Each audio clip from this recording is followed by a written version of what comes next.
Hello. Europe 1 Soir. 19h, 21h, Pierre de Villeneuve. Nous sommes ensemble jusqu'à 21h et pour cette première heure, j'accueille Catherine Ney. Bonsoir Catherine. Bonsoir Pierre, bonsoir Olivier, bonsoir Agnès, bonsoir Grande Agnès, voix d'Europe 1, éditorialiste politique. Bonsoir Olivier d'Artigol. Bonsoir. Chroniqueur politique et bonsoir à vous en effet Agnès Evren. Bonsoir. Sénatrice LR de Paris, c'est un peu comme les repas trop tardifs, les dîners qui commencent à 10h, à la fin on n'a plus faim. C'est peut-être ce que ressentent les Français alors qu'on est à plus de 50 jours sans gouvernement. Alors on nous avait dit aujourd'hui c'est sûr vous aurez le Premier ministre, finalement rien du tout, peut-être même jusqu'à dimanche, apprend-on ce soir. Est-ce que ça vous énerve Agnès Evren? Ah oui, vraiment, et je suis pas la seule à être énervée. Les Français sont effarés, les acteurs économiques sont très inquiets. Il se trouve qu'on est face à des défis majeurs pour la France. On a aujourd'hui 3 000 milliards de dettes, 5,6% de déficit et 17 milliards d'économies supplémentaires à trouver pour le prochain budget. Et la France n'a toujours pas de Premier ministre. On nous dit que ça va être imminent, c'est un jour sans fin. Honnêtement, je trouve ça gaguesque. Il faut impérativement sortir de cette situation, de cette impasse politique. C'est une crise, à mon avis, absolument inédite. Et donc, il serait temps qu'enfin on puisse donner un Premier ministre à la France, ne serait-ce que par principe, pour enfin pouvoir faire voter ce budget, parce que là, on devrait recevoir les documents budgétaires. Moi, je suis sénatrice et à l'heure actuelle, je ne sais toujours pas quelle va être ma rentrée parlementaire. On a une conférence de présidents le 17 septembre. Gérard Larcher nous a dit qu'il n'était pas en position de pouvoir nous dire si on commençait dès le 1er octobre ou non. Honnêtement... Mais il vous l'a dit un peu gêné ou... non, il est juste lucide. Imaginez ce que ça va être quand il va falloir ensuite constituer un gouvernement. Si déjà sur un an, on a besoin de 50 jours, quand il va falloir 30 noms, qu'est-ce qui va se passer? Moi, je pense que chez Emmanuel Macron, il y a cette forme de procrastination qui devient véritablement, qui joue contre la France finalement.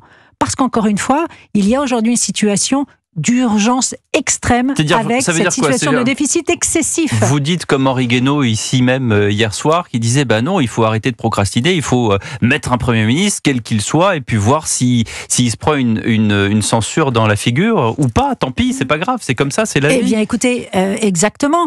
C'est vrai qu'il y a eu des discussions entre Bruno Retailleau, Emmanuel Macron et évidemment Laurent Wauquiez et Gérard Larcher, et nous, on a posé 2 conditions. La première, c'est qu'évidemment, on respecte les institutions. Dans l'esprit de la Ve République, c'est une prérogative constitutionnelle que de choisir le Premier ministre. Et donc, on n'était pas sur un sujet de casting, on était sur le fond. On nous propose Xavier Bertrand. Moi, j'ai trouvé que c'était d'abord une bonne nouvelle sur le principe, parce qu'enfin, on allait avoir un Premier ministre. Et puis, deuxièmement, on se dit qu'il y a, nous, un pacte législatif, parce qu'encore une fois, on a pris nos responsabilités, mais surtout, on a proposé des solutions sur la table. Que demandent les Français? Ils veulent plus de sécurité. 92% des Français aujourd'hui... Mais c'est pas ça le sujet sur Xavier Bertrand, vous le savez aussi bien que moi. C'est parce que Marine Le Pen a dit que son parti censurerait un gouvernement Bertrand. Mais donc, il le sait depuis le début. Si vous additionnez les députés RN plus une grande partie ou quasi la totalité des députés du NFP, vous avez une censure immédiate. Et c'est vrai que l'enjeu, c'était la deuxième condition. La première condition, c'était évidemment le pacte législatif et une feuille de route de droite. Et la deuxième, c'était la stabilité institutionnelle. Et la stabilité institutionnelle, évidemment, ça a été le vrai sujet. Pourquoi? Parce que déjà, Marine Le Pen le disait, qu'elle censurerait immédiatement. Elle le dit depuis une semaine. Je veux dire, ça n'est pas nouveau. Donc pourquoi est-ce qu'il continue de temporiser? Peut-être qu'il va sortir du chapeau un autre Premier ministre. C'est vrai qu'on entend tous les jours un nouveau nom. C'est peut-être ça le sujet. Entendu, comme moi, David Lisnard. Et là, dernièrement, ces dernières heures, Michel Barnier. Bien écoutez, honnêtement, moi encore une fois... C'est votre famille politique. C'est ma famille politique, et donc si c'est Xavier Bertrand, c'est très bien, si c'est David Lisnard, c'est très bien, mais encore une fois, pourquoi faire? Vous n'avez pas dit c'est Michel Barnier, et c'est si très c'est bien. Michel Barnier, c'est très bien aussi, parce qu'il a en plus cette dimension européenne, et qui compte évidemment, compte tenu du fait que la Commission européenne a mis une sanction pour déficit excessif. Olivier d'Artigol. Oui, 50 jours, Pierre l'a rappelé. Un nom qui fait irruption ce soir, Michel Barnier, qui pourrait en effet être une solution sur l'arithmétique parlementaire, l'Assemblée telle qu'elle est aujourd'hui. Pourquoi ce nom arrive si tardivement? Et je trouve que tout ça prend une sale tournure. C'est-à-dire que normalement, le président de la République est garant du bon fonctionnement de nos institutions. Ce joueur de casino, de poker, pensant toujours avoir la martingale, pensant pouvoir sortir une carte qui va pouvoir tout changé. Cette crise plus personnelle que politique qu'il a vécue au soir des Européennes, rien dans la situation au soir des Européennes ne devait aller vers une dissolution dans ce timing et sous cette forme-là. Donc il y a quelque chose qui... j'ai la passion de la politique. Oui. Je souffre de la manière dont les choses aujourd'hui se passent et ça fait des dégâts puisque beaucoup de gens n'attendent plus rien de tout ça. Vous avez d'autant plus raison que c'est son entière responsabilité. D'abord parce qu'il a appuyé sur le bouton nucléaire à un moment où il ne le fallait pas, et deuxièmement parce qu'encore une fois c'est une prérogative constitutionnelle qui est donc de nommer le Premier ministre. Encore une fois, je le redis, c'est la droite a pris ses responsabilités et on a vu un spectacle d'irresponsabilité du NFP qui a fait croire aux Français qu'il pouvait être en capacité de s'auto-désigner, en fait, en disant maintenant le président doit prendre ses responsabilités et nous nommer Lucie Castet, qui est inconnue au bataillon. Avec 81 députés, on signe un document pour la destitution du président de la République. Oui, qui n'a aucune crédibilité.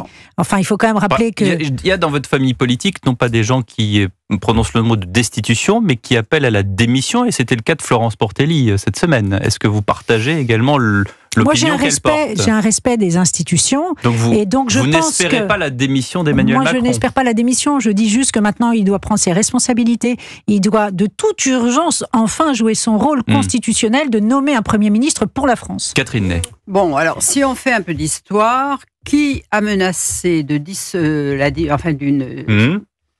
démission pas ou d'une destitution pas d'une destitution, mais qui a menacé de censurer le gouvernement, ce sont les LR en avril, au mois de mai, et qui disaient attention, sur le budget, là, voilà. Et donc, ça a fait peur au président parce qu'il savait que si LR voulait renverser le gouvernement, il pourrait dire parce que là, pour le coup, les deux extrêmes pourraient voter avec LR. Donc je crois qu'il a eu peur. Et les LR ont lancé cette idée parce qu'ils voulaient exister, parce que c'était très dangereux. Je crois même que Darmanin a dit au président, ben oui, dans ce cas-là, ben il faudra dissoudre. Ils y ont travaillé. D'ailleurs, Darmanin a joué son rôle, il faut le dire, parce qu'il en avait marre d'être ministre, alors que maintenant on dit qu'il veut rester, puisqu'il a réussi les jeux. Tout le monde était fatigué. Donc les LR ont quand même c'est comme des parents qui diraient à un enfant je vais te gifler dans 6 mois là. Donc il y a eu cette menace LR qui a fait que le président ça l'a énervé.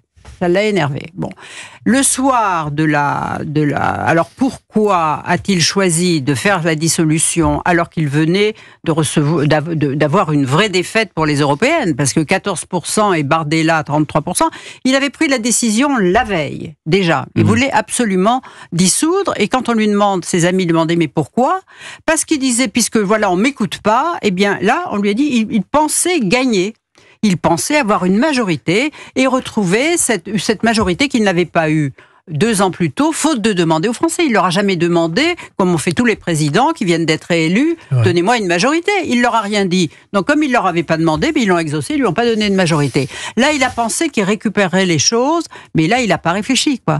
Et je pense qu'il était, il y a eu un coup de boule, voilà. Et puis là, il s'est dit, d'ailleurs, il avait fait une conférence de presse le 12 juin, où il a dit d'ailleurs, le lendemain des élections, je nomme le Premier ministre et hop, haut les cœurs, on recommence, et là j'ai ma majorité. Il l'a cru. Mais ça, c'est pas passé comme ça. Et aujourd'hui, qui gouverne ? C'est pas la politique, c'est la mathématique. Lui, il regarde ça.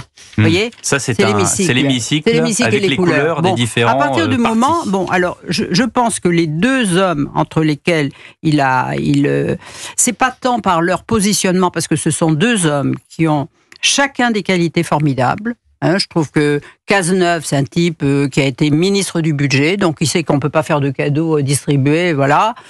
Qui a été très bon ministre des Affaires européennes, ministre de l'Intérieur au moment où il y avait les attentats, dans des situations difficiles, et Premier ministre les 3 derniers mois de Hollande, c'est-à-dire pas vraiment pour un poste important. Bon, voilà.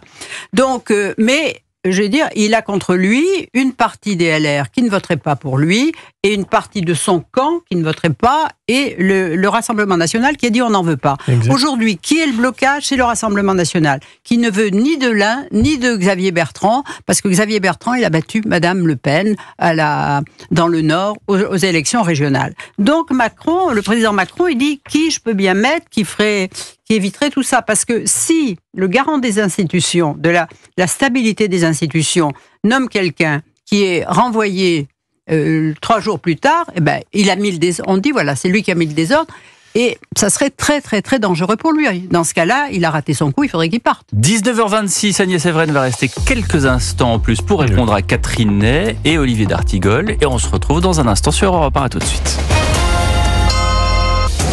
Europe 1 Soir, 19h, 21h, Pierre de Villeneuve. Toujours avec Catherine Ney, Olivier d'Artigol et Agnès Evren, sénatrice LR de Paris, qui nous fait l'amitié de rester encore quelques minutes. Vous avez reçu un tacle de Catherine Ney, il faut bien que vous lui répondiez. Bah oui, vous avez dit, Catherine, à Agnès Evren, que les LR se sont opposés au budget et donc... On a menacé de motion de censure. Menacé de motion de censure. Déjà au mois de juin, sans rien faire, en disant, mais on fera ça à l'automne. Et là-dessus, j'aimerais bien entendre la réponse d'Agnès Evren. Eh bien, je dois reconnaître que Catherine Ney a entièrement raison. Quand on menace d'une motion de censure, d'abord on ne le dit pas, mais on le fait. Voilà. Donc la politique, ce ne sont pas des mots. Ah mais attendez, moi je suis lucide. Vous savez, en politique, il y a les lucides et les non lucides. Moi je reconnais qu'on aurait dû la faire, quitte à ne rien dire. Mais quand même, on en est là aujourd'hui. Pourquoi ? Parce qu'on assiste, et vous l'avez parfaitement bien décrit, à une tripartition de l'Assemblée nationale. Et la tripartition n'est pas faite pour la Ve République. La tripartition est un poison pour la démocratie. Et pourquoi on en est là aussi ? Parce qu'Emmanuel Macron a passé son temps à liquider les partis politiques. Il a liquidé le PS, on voit d'ailleurs qu'il n'arrive pas à se défaire aujourd'hui la France Insoumise. Il a tenté de liquider la droite, mais il n'a pas complètement réussi. La preuve, c'est qu'on a beau être minoritaire à l'Assemblée nationale, nous sommes le 5e groupe, et pourtant, nous sommes pas très loin de prendre Matignon. Finalement. Et moi, je le redis, vous avez dit que le spectacle des partis politiques était affligeant. Je voudrais quand même dire que le seul qui a montré un esprit de responsabilité, c'est la droite. Pourquoi ? On a posé des solutions sur la table, sur la sécurité, sur la maîtrise des comptes, sur le pouvoir d'achat, en disant qu'il fallait revaloriser le travail au détriment de l'assistanat, sur la transition écologique, concilier avec la croissance économique. Qui a fait des propositions ? Qui a mis des solutions sur la table ? Personne. Le RN et la France Insoumise, en tout cas le NFP, ont balayé d'un revers de main en disant on censure tout. Voilà. Donc ils sont spectateurs, ils ne veulent pas gouverner. Il y a une question qui se pose. Bon, je pense aussi que Emmanuel Macron a liquidé aussi la politique quand on se présente comme étant seul le représentant du camp de la raison, en ne voulant pas la bataille politique et idéologique. Contre la déraison. Bon, première chose. Mais vous avez dit quelque chose.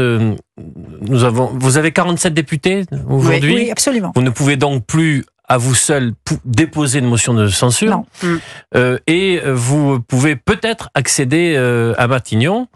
Il n'y a pas une difficulté de légitimité dans cette revendication, puisque le pays n'a pas quand même porté comme message, suite à l'expression du suffrage universel avec un haut taux de participation, nous souhaitons un Premier ministre LR.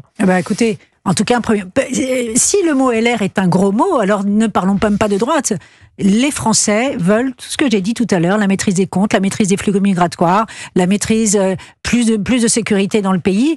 Mais il ne faut pas oublier une chose, c'est que le pays vote à droite. Qu'on le veuille ou non, c'est comme ça. Il faut arrêter de contester. C'est ce que dit Nicolas Sarkozy. Et Henri Guénaud a contesté cela hier soir. Mais c'est pas grave. Moi, je dis une chose, c'est que si aujourd'hui, le NFP, ils ont 80 députés, je crois. Henri Guénaud n'est pas forcément une boussole. Non, c'est pourquoi ? C'est parce qu'il y a eu des désistements. C'est boussole contre boussole. Attendez, il y a eu tous les points de vue sont dans cette émission. Il y a eu des désistements. Le pays, dans sa écrasante majorité, n'a pas voulu, on en pense qu'on veut, mais la réforme de la retraite. Le pays, dans sa grande majorité, veut quand même une augmentation des salaires. Je sais que c'est difficile d'en créer les conditions, mais on peut en débattre. 1 600 €, c'est 500 000 emplois supprimés. En tout cas, le pays a exprimé une chose, on veut un changement de politique. Absolument. S'il y a l'idée que le casting qui est proposé est quand même un peu en loose day, la poursuite du macronisme tel qu'il était depuis 2022, il y a là quelque chose qui relève d'une crise démocratique. C'est très intéressant ce que vous dites, parce que nous sommes dans la rupture, que les choses soient très claires. Nous, on a dit qu'il fallait que notre Premier ministre soit totalement autonome vis-à-vis de l'Élysée. Ça a été les discussions que Laurent Wauquiez et Bruno Retailleau ont eues avec Xavier Bertrand, en disant on ne veut pas que nos électeurs soient cocufiés une nouvelle fois. Mais c'est pour ça que notre feuille de route sera très claire et très ferme sur le régalien. C'est pour ça qu'ils étaient très déçus de leur première rencontre avec Emmanuel Macron, Laurent Wauquiez et Bruno Retailleau, lorsqu'ils sortent de l'Élysée. Et ils sont extrêmement déçus, sans doute parce qu'ils lui ont dit ça et que Emmanuel Macron ne l'entendait pas du tout de cette voix. Alors, la question est je reviens sur effectivement l'histoire du budget, c'est que vous battez votre coulpe ce soir sur Europe 1 et on vous en remercie.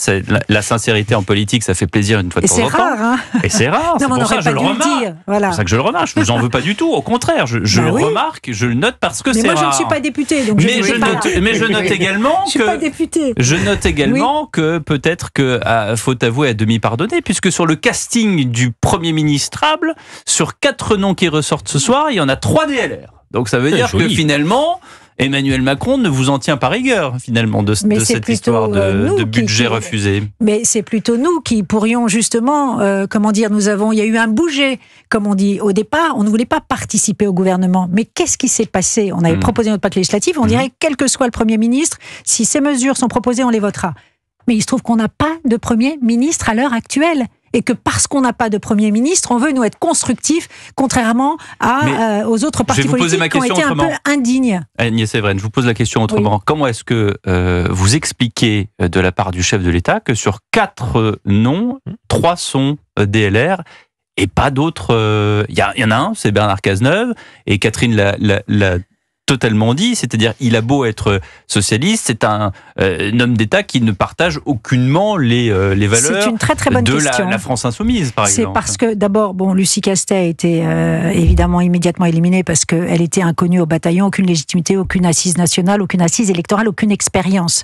Ensuite, il a regardé sur le fond. Vous savez, moi j'étais au Mont-Mézinc avec Laurent Wauquiez. Laurent Wauquiez nous a raconté, je ne devrais pas le dire, mais sa réunion avec Emmanuel Macron. Et ils ont parlé du fond et que du fond et du pacte législatif. Et justement, Emmanuel Macron leur a dit sur le fond, je suis d'accord avec vous, maintien de la réforme des retraites. Sur le régalien, évidemment, protéger plus, 20 000 places de prison, justice pénale moins laxiste. Je suis d'accord sur la maîtrise des comptes publics, on va faire des efforts. Et donc, en fait, sur le fond... Donc, il est de droite, Emmanuel Macron. En revanche, Bernard Cazeneuve, lui, a dit, je reviens sur la réforme des retraites. Et ça, il ne veut pas, en effet... qu'on déstabilise ou en tout cas qu'on touche à son héritage, à son bilan. Et de ce point de vue-là, je pense qu'il avait les garanties de Xavier Bertrand qu'en fait les Français veulent une politique de droite et que notre feuille de route, notre pacte législatif correspondait à est-ce que vous diriez qu'Emmanuel Macron est de droite ? Sur le plan libéral, on peut penser qu'il peut faire une politique de droite. Je trouve que moi, je suis honnête sur la gestion du Covid. Il y a des choses bien qui ont été faites. Sur le régalien, il est sauf de droite. C'est-à-dire que nous, la droite, nous avons un boulevard sur l'autorité. C'est pour ça que nous avons une vraie crédibilité aujourd'hui pour gouverner. Olivier d'Artigol. Sur la politique de l'offre, c'est une politique de droite. La droite est aux affaires depuis le début du macronisme, depuis 2017, à Matignon, pour commencer avec Édouard Philippe, à Bercy, à Beauvau. Donc la droite a gouverné le pays, sur des grands secteurs. Ce dont je ne sais... on s'est souvent posé la question, y compris avec Catherine lors de ses émissions, de quoi le macronisme est-il le nom ? Je pense véritablement qu'Emmanuel Macron, mis à part peut-être sur la question européenne, n'a pas une colonne vertébrale idéologique telle qu'on pourrait l'attendre d'un dirigeant politique, d'un homme d'État. Il fluctue. On l'a vu sur un certain nombre de sujets. Et je pense que véritablement son rapport à la politique relève d'un rapport d'un ego, de l'hubris, de quelque chose qui relève de je veux ça, donc on va faire ça, quitte à dire à peu près quelque chose de contradictoire 15 jours après. On verra de ce qu'il en restera. Je pense aujourd'hui que la séquence profite à bloc au Rassemblement national, quand bien même ils ont pu essuyer une défaite, mais ce qui va suivre peut les conforter. Mais il y a quand même 11 millions d'électeurs qui ont voté au premier tour pour l'Assemblée nationale. C'est ce que je vous dis. C'est-à-dire que il faut écouter. Le Rassemblement ils n'ont pas voté au deuxième tour. Oui, au premier tour, je disais. Mais voilà, il faut entendre. Ils avaient la possibilité. Ils avaient 450 bulletins pour voter RN. Ils ne l'ont pas fait. Non, mais je pense qu'il y a une campagne conjuguée et de la gauche et du corps central, et les ministres étaient en tête pour dire tout le mal qu'ils pensaient du Rassemblement national, et je pense qu'il y a eu un réflexe, il y a eu un plafond de verre, là. Je crois que là, quand ils se sont laissés aller au premier tour, il y avait eu Bardella, il y avait l'effet Bardella, il y avait la jeunesse et tout ça. Et puis après, ils ont réfléchi, je ne sais pas, en tous les cas, c'est vrai que eux-mêmes, les Français, ont été contradictoires. Parce qu'ils pouvaient. Ils pouvaient donner une avance. Alors, au Rassemblement national, ils lui donnaient beaucoup plus de députés. Et certains sondages, à un moment, donnaient plus de 200 députés à Madame Le Pen. Oui. Donc elle se retrouve avec 126 et elle était malheureuse comme si elle avait perdu. C'était quand même Alors elle qu'elle qui a a le beaucoup plus gros progressé, groupe. mais bien Comment sûr. Elle est passée de 89 à 100. Mais oui, mais enfin, C'est énorme. oui, mais enfin, il y a Mais vous 2 ans, souvenez-vous elle pensait avoir 35 députés, elle en a eu Ouais, 90. c'est Alors, vrai. Elle progresse là, quand même ben oui, beaucoup. voilà. Mais n'oublions pas une chose, c'est que beaucoup de Français ont considéré que le Rassemblement national n'était pas prêt. C'est vrai. Et Oui. souvenez-vous des erreurs de casting, c'est Bardella lui-même qui avait dit il y a eu un problème de casting Ah ben et on oui. va revoir tout ça. Le brebis On a galeuse. vu des vidéos de candidats oui, enfin, qui ne savaient pas quelques- répondre à la moindre question Oui. et qui finalement... Mais Le Ah ouais. problème, c'est qu'en fait, les Français tout à coup se sont dit est-ce qu'ils sont prêts véritablement pour Ah. gouverner? Ils ont répondu non à cette Non, non. question. une dernière question, Agnès Séveraine. Est-ce que Éric Ciotti est toujours président des Républicains? Oui, juridiquement oui, politiquement non. Parce qu'on considère aujourd'hui que voilà, c'est Annie Genevard, notre secrétaire général, qui fait office de présidente des Républicains. 19h42. Merci Agnès Séveraine d'avoir participé à Europe 1 Soir. Dans un instant, la suite. À tout de suite. 19h, 21h, Europe 1 Soir.